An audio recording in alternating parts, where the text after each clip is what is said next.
हम लोग बात करेंगे accounting equation question number 8 DKVL class 11th। Started business with cash 1,40,000 and stock 2,50,000। Owner ने बिजनेस में स्टार्टिंग में दो चीज़, नकद पैसा भी दिया और सामान भी दिया। मतलब ओनर का इन्वेस्टमेंट दिस प्लस दिस हो गया है 3,90,000, जिसको हम कैपिटल कहते हैं। उसके बाद में sold goods costing ₹50,000 at a profit of 25% on cost. मतलब 50,000 रुपये वाला सामान अपने 25% के प्रॉफिट पर, इसका निकालेंगे 25% तो आता है 12,500। इसका मतलब पैसा कितना मिलेगा हमको, 50,000 प्लस 12,500 मीन्स 62,500।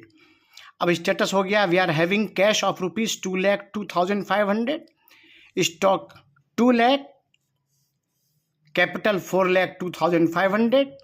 उसके बाद डिपॉजिटेड इनटू बैंक, बैंक में जमा किया आपने 1,80,000, तो कैश में से 180 कम होगा, स्टॉक में कुछ नहीं होगा, बैंक में जो पैसा पहले से नहीं था अब वहाँ पर प्लस हो जाएगा 180, कैपिटल में कुछ नहीं होगा।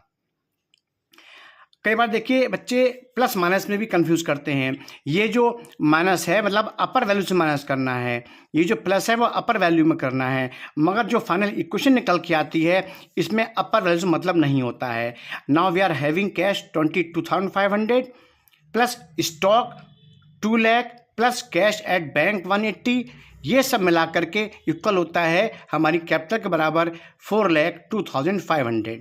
उसके बाद purchase goods from Mohan ₹80,000। If name is given over here, अगर नाम दे रखा होता है तो ये माना जाता है payment has not been made, payment अभी हमने नहीं किया है।